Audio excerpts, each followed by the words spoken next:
अस्सलाम वालेकुम दोस्तों, कहिड़ा हाल आहिनि? उमेद तव्हां ठीकु ठाक हूंदा, ख़ैर ख़ैरियत सां हूंदा। दोस्तों अॼु को असांजो वीडियो ठाहिण जो मक़सदु आहे तव्हांखे हिकिड़ो नंढिड़ो मैसेज ॾियणु।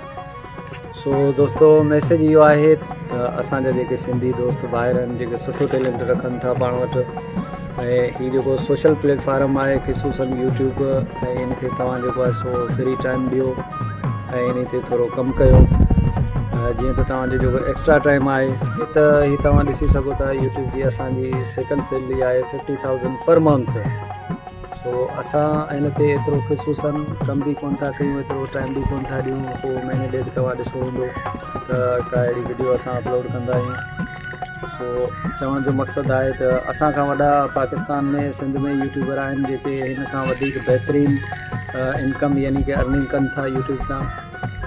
ऐं हिन में तव्हां पैसो बि उन सां गॾु शोहरत बि इज़त बि कमाए सघो था।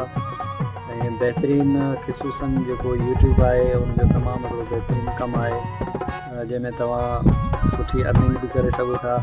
ऐं जेको तव्हांजो फ्री टाइम आहे उन फ्री टाइम ते अगरि जेकॾहिं तव्हां हिन ते कमु कंदा पोइ बि माना कम से कम इहो पर मंथ जेको आहे सो 40,000 जेको आहे सो तव्हां बनाए सघो था।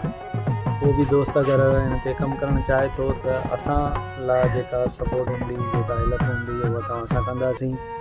ऐं हीअ असांजो नंबर आहे स्क्रीन ते तव्हां ॾिसी सघो था। ऐं तव्हां असांजे लाइ को बि ताउन करण जी ज़रूरत हुजे त असां सां राब्तो करे सघो था इन नंबर ते। सो मक़सदु मैसेज इहो हो तव्हां लाइ त फ्री टाइम में तव्हां हिन ते कमु करियो।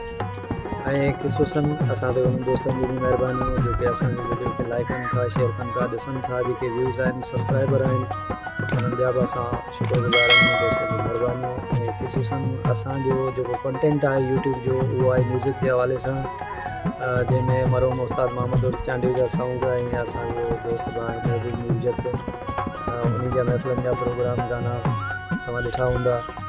सो सभिनी दोस्तनि जी महिरबानी, असां उन्हनि जा थोराइता आहियूं। ऐं इंशाअल्लाह ताला वरी बि को अहिड़ो प्रोग्राम, को लाइव वीडियो, का महफ़िल असां अपलोड कंदासीं। सो दोस्तों हीअ आहे मुंहिंजो कैमरामैन ईसा जतोई, जेको असांजे यूट्यूब जे वीडियो में तव्हां ॾिठो हूंदो। कैमरामैन ईसा जतोई लॻियलु हूंदो आहे। सो हीअ मूंसां गॾु आहे। ऐं असां वरी बि यूट्यूब जो हिकिड़ो नओं ब्लॉग चैनल ठाहियूं था जंहिंमें सिंध जा असां सां बहितरीनु आर्टिस्ट ऐं फ़नकार गॾु हूंदा। जी हाँ बिल्कुलु दोस्तों, तव्हां दोस्तनि जी महिरबानी, तव्हां असांजे वीडियो खे लाइक कयो, शेयर कयो, सब्सक्राइब कयो। इंशाअल्लाह ताला हाणे असां यूट्यूब जो व्लॉग चैनल जेको ठाहींदासीं इंशाअल्लाह तमामु जल्दी तव्हां दोस्तनि जे साम्हूं हूंदासीं, तव्हां सां गॾु हूंदासीं। महिरबानी सदाईं गॾु, सिंध सलामत, साथ सलामत, वरी मिलंदासीं इंशाअल्लाह ताला तमामु जल्दी।